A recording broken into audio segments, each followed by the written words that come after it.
Something moved in the leaching mud, slimy and serpentillion, some weird, unworldly form that poked and clawed and reached out for Goldie Rickon, to submerge him forever in the slithering horror of Skontong Swamp.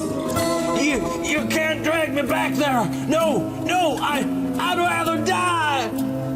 The wailing, chanting voices of souls in torment. Here they could be heard, the condemned waiting to die in the death row of Skontong Penitentiary. But there was one who did not shudder or quail, cadaverous, shifty-eyed prisoner number 181029, Goldie Rickon. It's your turn next, Goldie. But you're not praying or anything. Aren't you afraid to go to the other side? The only place I'm figuring on going is out of here. They haven't got me yet, not by a long shot. Watch what happens when that warden gets here. I'm gonna use him to get me right down the back corridor across to the south wall. And out. What have I got to lose? You'll never do it. Even if you did, you'd head right into Skontong Swamp. A lot of other guys tried it, but they came back, gibbering like idiots. Something is wrong over in that swamp. Something so terrible, they couldn't talk about it. But Goldie's desperate brain was attuned to one idea. Escape! Escape! Escape! It pulsed inside his head like a ticking clock. And when they opened his cell to lead him to the chamber of execution. Are you ready, Goldie? The time has come. What are you looking like a corpse for, Warden? The guy's got to go. Well, this is a task that should fall to no man. Each time I approach it, I feel that I age 5 years. Hey! Okay, one move and you go before me, Warden. Give me those keys. We're going to the south wall. You're insane, Goldie. No man can survive the Skontong Swamp. Skontong Swamp! Skontong Swamp! Skontong Swamp!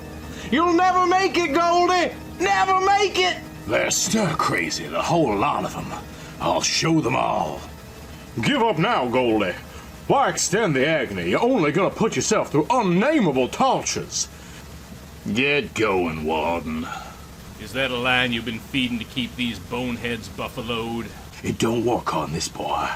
The alarm spread quickly. The prison became an armed trap. As the two men approached the south gate, glaring lights picked them out, and guns were trained for one false move. Get those blinkers off me, you hacks! And use the electrical gadget on the gate, or you're giving the warden a death warrant. Now let's get out of here. Shoot, man, shoot!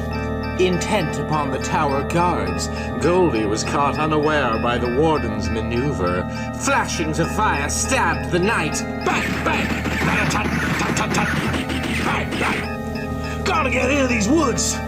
The mud sucks my feet down ankle deep. Must move faster. Faster! Every step became an excruciating effort as he trudged on deeper and deeper into the swampland, the brushes and brambles tearing at his clothes, gashing his flesh. I gotta rest a while. No, they're coming this way. I can hear those yapping hounds. I'll duck here. He couldn't have gone much further. Watch your step. You'll sink in up to your necks. They'll never get me. Never. What's that smell? Like burning flesh. Something slithering up against me. Then, out of the darkness, came two fiercely burning orbs. Goldie strained to make out the rest, and when he did, the terrible visage turned his blood into crystals of ice. It was a subhuman face, misshapen and charred black, and it crawled low on all fours. Hideous limbs reached out for him, and Goldie Rickon drew back in repulsion. It tried to drag him deeper into the swamp, and he struggled, retching all the while from the pungent odor of burning flesh. No, let me go. I won't go with you. Ah, it bit my shoulder. More of them. I got to get away. Losing all caution, he fled directly across the open fields. On and on he fled, fear driving him beyond human endurance. And when the gray of dawn etched the sky, Made it to the swamp's edge. Made it. A gas station. I'm in luck and the area is desolate. I'll put a call through to Red and Stumpy. Tell them where to meet me. I'll grab me a car here, too. a vicious smash across the unwary attendant's skull with a pistol butt, and Goldie followed through with his plan in rapid succession. Sometime later, in a furnished room across town, a beautiful brassy redhead, a thick stumpy man, and a harsh-looking man with a black bag made an appearance. Old associates of Goldie's. Oh, it's you. It's about time. Did you get the doc? My shoulder's killing me. We got him, Goldie, but we had a hard time locating him. Goldie, you look terrible. Your eyes are kind of wild. Ah, shut up. How you guys supposed to look when he just escaped the hot seat? Get to his shoulder, Doc. Goldie was swept into a state of semi-delirium, trying to describe what he'd encountered, as the doctor, with horrified eyes, probed his strange wound. The things in the swamp, they grabbed me, all black and rotted. I never saw a gash like that. Teeth marks, and the edges of the flesh charred and burned. Maybe alligators? Alligators. Yeah, maybe they were. It was so dark, and I couldn't see straight anyhow. Sure, why didn't I think of that? I was just seeing things. Sure, I'm okay. Goldie outsmarted the cops again. They'll never burn me. Gotta get some sleep. Go ahead, Stumpy and me will stick around and keep our eyes open. Hours later, in the darkness of the room where he slept, Goldie was beset with a troubled nightmare. He stood up as if in a somnambulistic trance and started walking. Oh, hey, dozed off, I guess. Hey, Goldie's gone. Red, Goldie's gone. Meanwhile, guided by a will stronger than his own, Goldie stalked out of the building along the deserted streets. The long black shadows were like an overcast of death. Suddenly, he was jerked to rude wakefulness. Where am I? How'd I get here? Slimy hands! They're trying to drag me back to the swamp! No! Goldie, where are you? Here! Over here! Stumpy! Red! Help me! There he is, Red. Let's get him off the street before a cop spots him. Goldie was trembling and muttering, and his face was drained of blood. His companions wondered whether his mind had been affected. The things, they tried to take me back. Come on, honey, you'll be okay. You just had a nightmare. Sure, you'll be okay, Goldie. You still got all that dough you histed. You'll get yourself a new wardrobe and hit it out of town. Yeah, I'll beat those cops. I'll beat them. In the days to come, the authorities had a dragnet out for him, and they'd started closing in. Goldie was rested now, and he had his wits about him. He had plans. So we meet this private plane here, and beat it to South America and live like royalty. What an idea! Boy, you sure got the brains, Goldie. What's the matter with you? Got a cold or something? No, can't you smell that? Whew! Like burning flesh. Burning flesh? Honey, where are you going? What's the matter? Goldie turned a ghastly white and bolted for the door, slamming it shut, immune to the pleadings of his puzzled companions. Goldie, come on out! At least let us in. Goldie, hey! There's something at the window. I hear a scraping sound. drawn to look in the direction he most wanted to avoid by a power too overwhelming to control, he saw it. The wild, piercing, bloodshot eyes peering out of black, charred faces. Out of my way!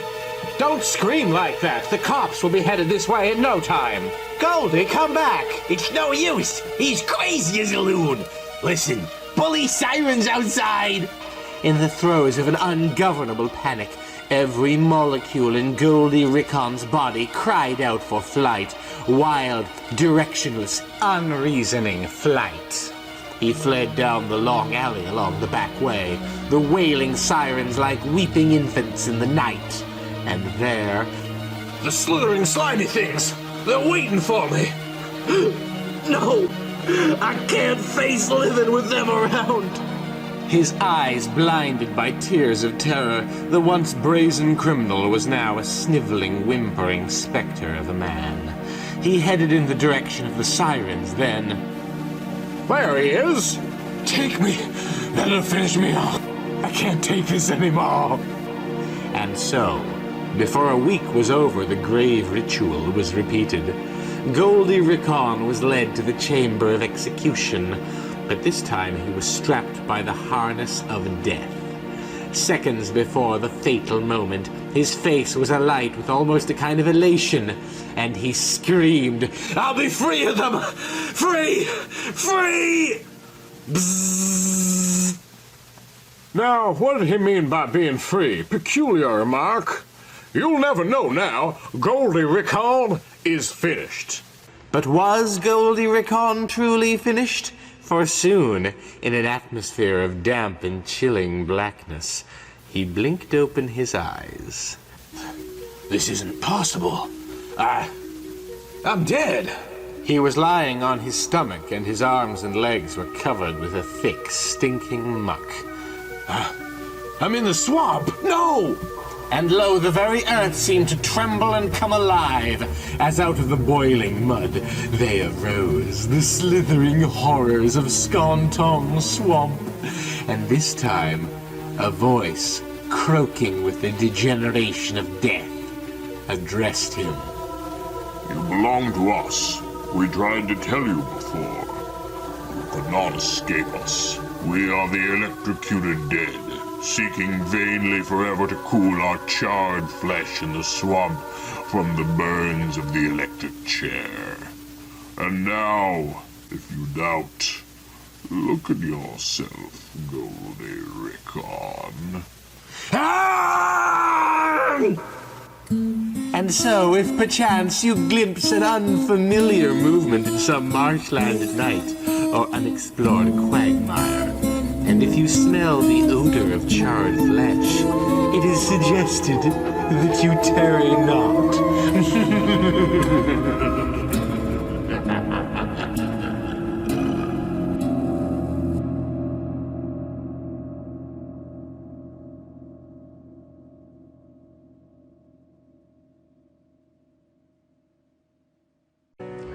And the mercy seat is awaiting, and I think